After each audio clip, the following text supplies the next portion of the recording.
शांति। आज 8 सितंबर 2025 की बाबा की साकार मुरली है। मुरली के महावाक्य हैं, मीठे बच्चे, पुण्य आत्मा बनने के लिए जितना हो सके अच्छा कर्म करो, ऑलराउंडर बनो, दैवी गुण धारण करो। प्रश्न है, कौन सी मेहनत करने से तुम बच्चे पद्मा पदमपति बनते हो? उत्तर है, सबसे बड़ी मेहनत है क्रिमिनल आई को सिविल आई बनाना। आंखें ही बहुत धोखा देती हैं। आँखों को सिविल बनाने के लिए बाप ने युक्ति बतलाई है कि बच्चे आत्मिक दृष्टि से देखो, देह को नहीं देखो। मैं आत्मा हूँ, यह अभ्यास पक्का करो। इसी मेहनत से तुम जन्म जन्मांतर के लिए पदमपति बन जाएंगे। गीत है, धीरज धर मनुआ। ओम शांति। यह किसने कहा? शिव बाबा ने शरीर द्वारा कहा। कोई भी आत्मा शरीर बिगर बोल नहीं सकती। बाप भी शरीर में प्रवेश कर आत्माओं को समझाते हैं।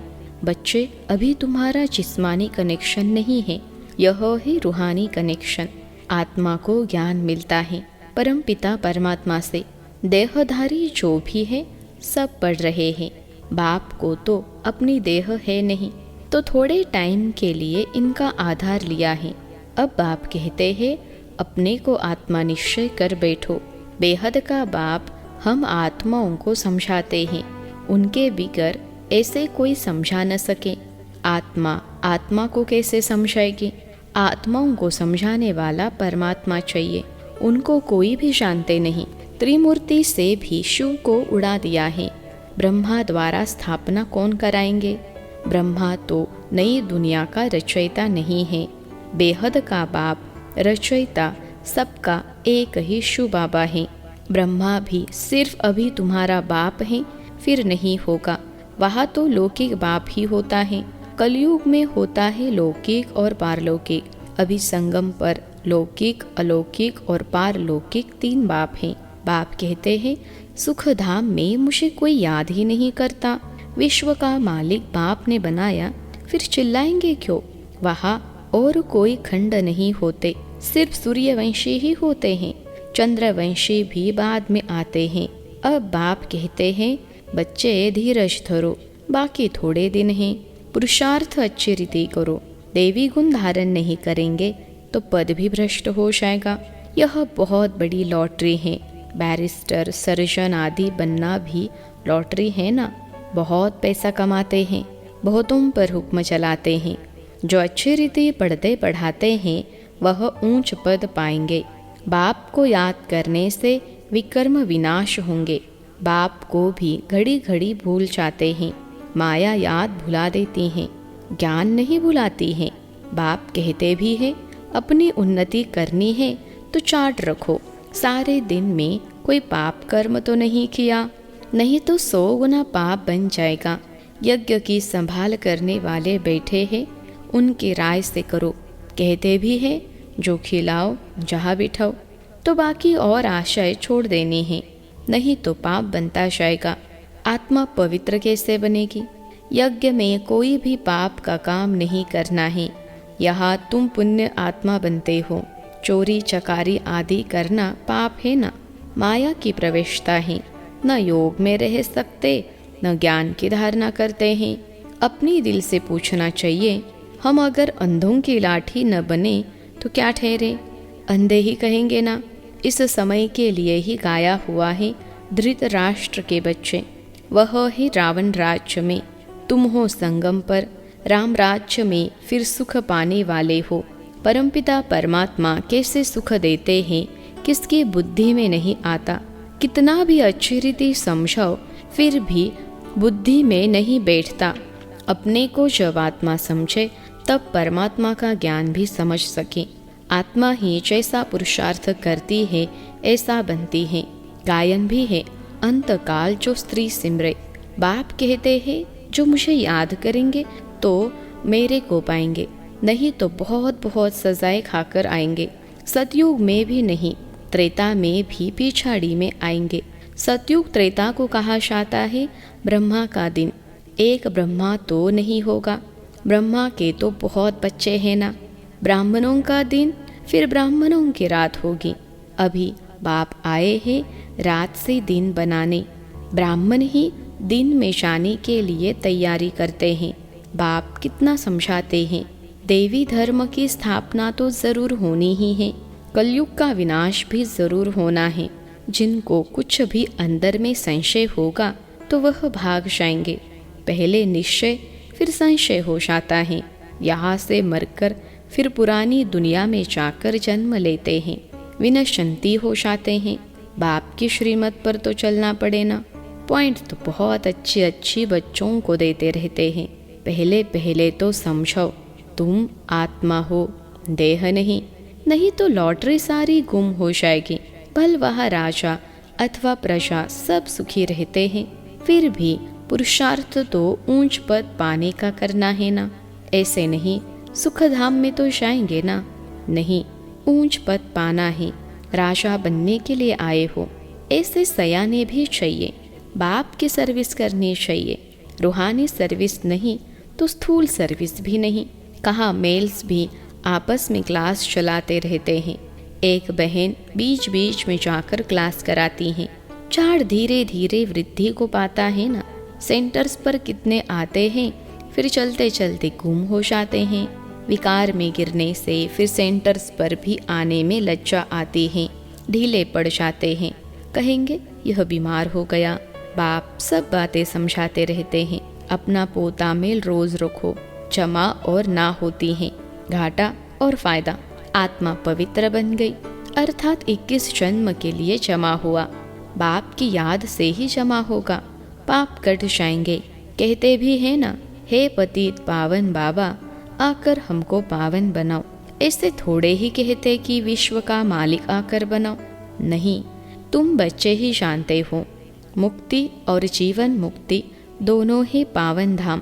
तुम जानते हो हम मुक्ति जीवन मुक्ति का वर्षा पाते हैं। जो पूरी रीति नहीं पढ़ेंगे वह पीछे आएंगे। स्वर्ग में तो आना है, सब अपने अपने समय पर आएंगे। सब बातें समझाई जाती हैं, फौरन तो कोई नहीं समझ जाएंगे। यहाँ तुमको बाप को याद करने के लिए कितना समय मिलता है। जो भी आए उनको यह बताओ कि पहले अपने को आत्मा समझो। यह नॉलेज बाप ही देते हैं, जो सभी आत्माओं का पिता है। आत्म अभिमानी बनना है। आत्मा ज्ञान उठाती है। परमात्मा बाप को याद करने से ही विकर्म विनाश होंगे।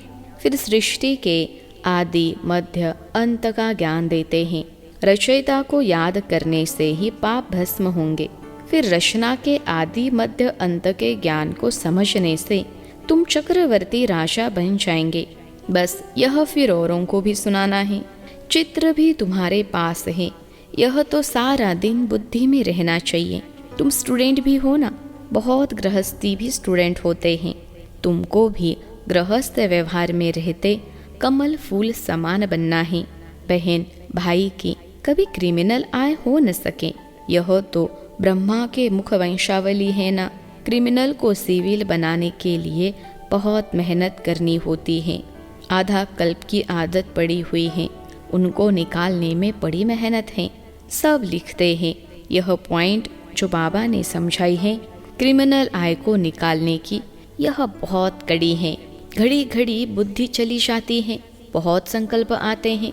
अब आँखों का क्या करें। सूरदास का दृष्टांत देते हैं, वह तो एक कहानी बना दी है। देखा आंखें हमको धोखा देती है तो आंखें निकाल दी। अभी तो वह बात है नहीं।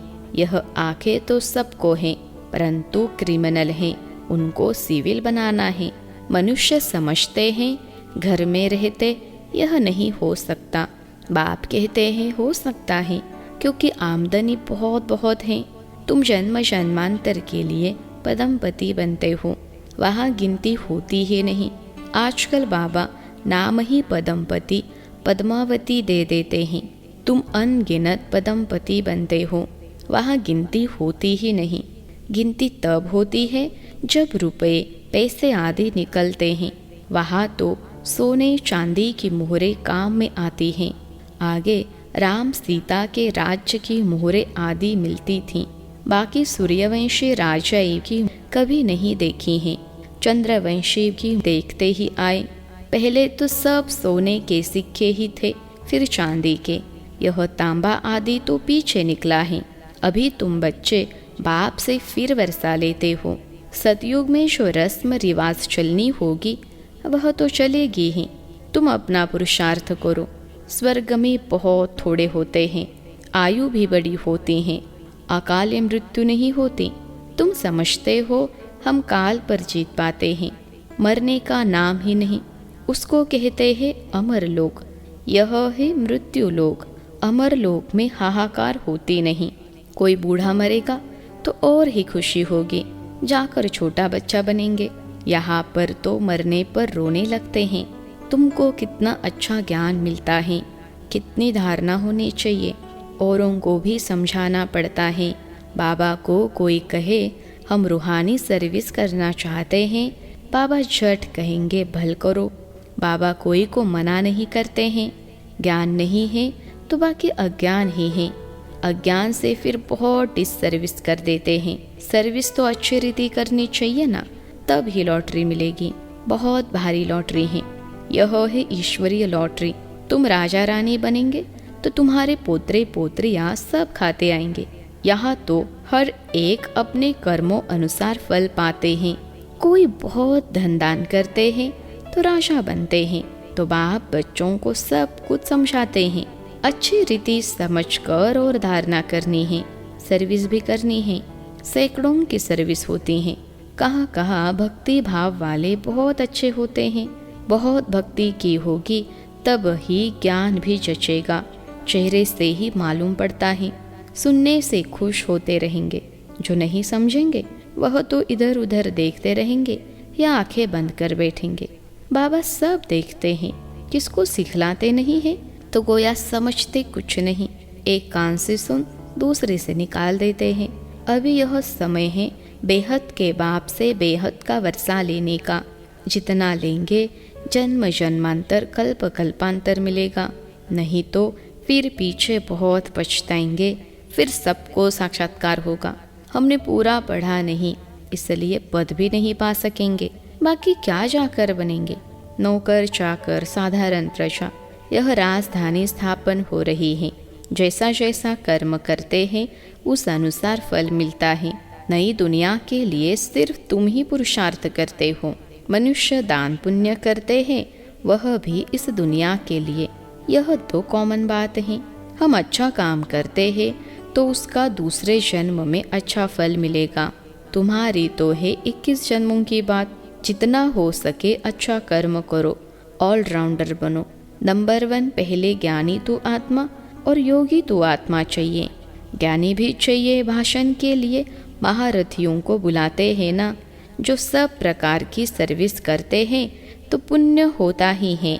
सब्जेक्ट है ना, योग में रहकर कोई भी काम करे तो अच्छे मार्क्स मिल सकते हैं।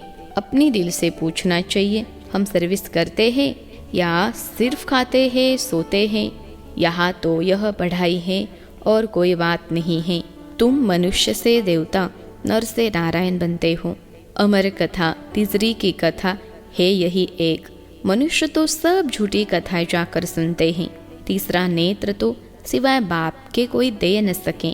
अभी तुमको तीसरा नेत्र मिलता है जिससे तुम सृष्टि के आदि मध्य अंत को जानते हो।